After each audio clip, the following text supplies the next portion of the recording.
పరలోక రాజ్యమును గూర్చి యస్సు ప్రభువు అనేకమైనటువంటి ఉపమానాల ద్వారా వాక్యాన్ని శిష్యులకు, ప్రజలకు తెలియజేస్తూ అద్భుతమైనటువంటి మాటల చేత అనేక మందిని ఆకర్షించాడు ప్రభు.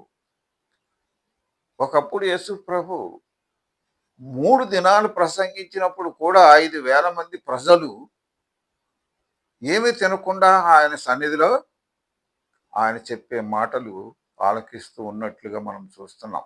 ఆ తర్వాత 5 రొట్టెలు 2 చిన్న చేపలతోటి ఆయన 5,000 మందికి ఆహారాన్ని పెట్టినట్లుగా మనం చూసాం.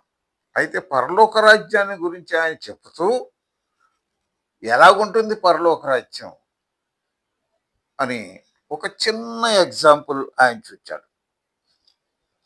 పరలోక రాజ్యము సముద్రములో విసరబడి అన్ని రకాల చేపలను పట్టుకునే వల వంటిది అన్నాడు.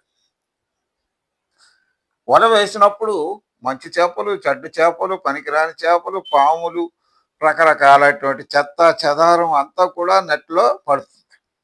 ఆ పడిన అటువంటి ఆ నెట్టను విసిరిన తర్వాత వారు దాన్ని ఒడ్డుకు లాగి కూర్చుండి మంచి వాటిని గంపలో వేసుకొని పనికిరాని వాటిని అవతల పారవేస్తారు.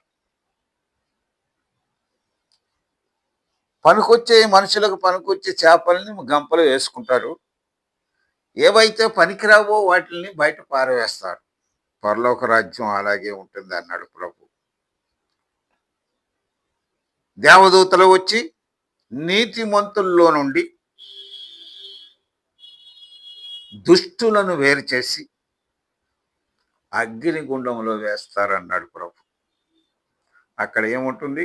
ఏడుపును, పండ్లు కొరుకుటయు ఉండును. అగ్ని ఆరదు, పురుగు చావదు,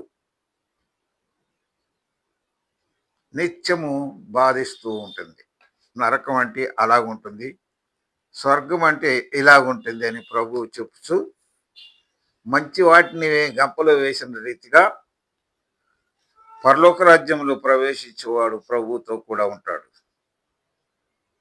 అనే ఈ సాదృశ్యాన్ని యేసు ప్రభు శిష్యులకు తేటతెల్లముగా తెలియజేశాడు. దేవుడి వాక్యాన్ని మనం ఇంటిలో ఆశీర్వదించునుగాక. ఆమేన్.